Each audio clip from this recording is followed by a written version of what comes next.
Hey kids, welcome to the final, number 84, Mr. Parker's Bedtime Stories. We've had some wonderful stories along the way of all the Mr. Men, and now we're finishing off the Little Misses. So My Little Miss World by Roger Hargreaves.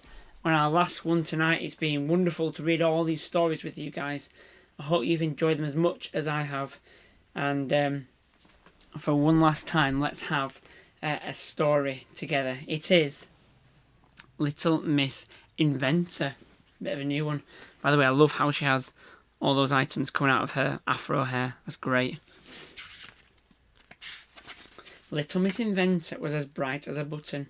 In fact, she was as bright as two buttons. Her brain was full of bright ideas.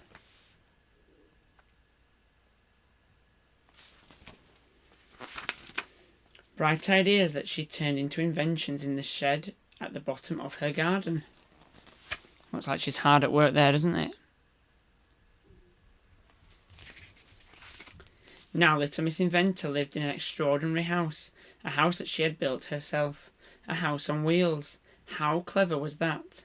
She can move house whenever she feels like it. That is very clever, isn't it? Her house was full of her extraordinary inventions like the electro-zapper egg boiler, which cooked perfectly soft-boiled eggs in an instant. Sounds amazing. I wonder how many eggs were damaged in the making of that. And the Brillo bristle teeth brusher for the perfect smile. All the names of these inventions are really hard to say. Maybe she needs to invent easier names for them. And the super speedy reader page turner. Little Miss Inventor reads a lot of books and she likes to read them quickly.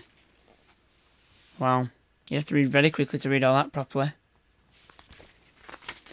But Little Miss Inventor did not only invent things for herself, she also invented things for her friends. Things like the line marker that she made for Little Miss Dotty that painted lines of dots.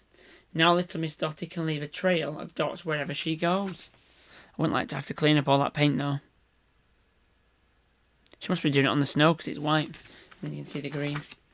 She made a special hat for Mr. Chatterbox, the Chatternatter hat. Love it. Now Mr. Chatterbox can talk to as many people as he wants to at the same time. Don't know how you can understand so many people at once, but it's a nice idea. And she made a backpack snack attack fridge for Mr. Greedy for snacks on the go. So that's not good, it's going to make him bigger. Mr. Greedy need never worry about getting hungry when he leaves the house now.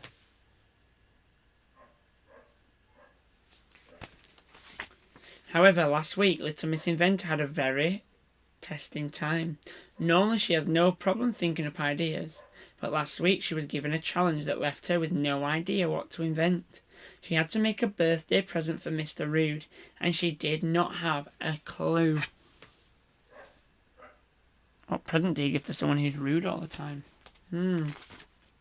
So Little Miss Inventor decided to visit Mr. Rude in the hope that this might give her inspiration. But oh dear, spending time with Mr. Rude was not so much fun. You see, Mr. Rude's idea of fun was not, well, it was not fun. It was not fun at all. Mr. Rude was rude to everybody. He called Mr. Nosy, Big Nose. It's not very nice, is it? He's prodding his nose as well. He called Mr. Clever Clogs. He called Little Miss Tiny Titch.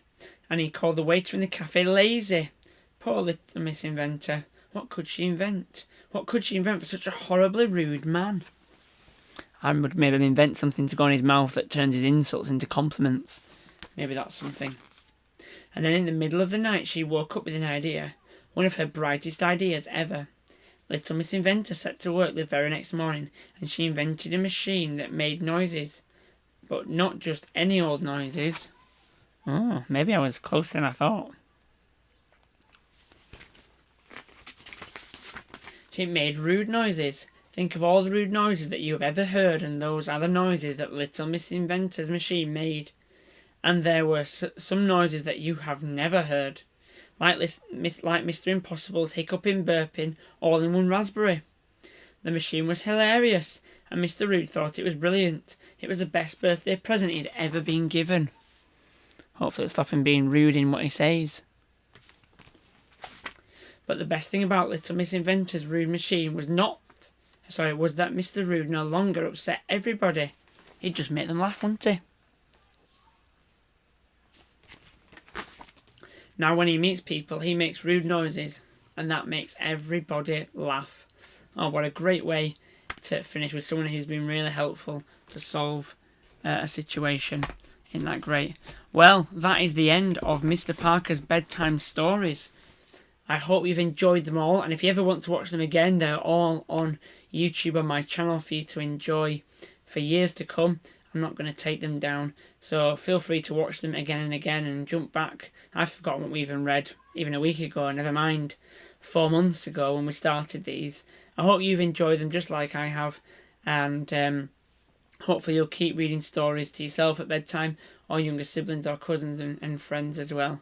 It's great to read, isn't it?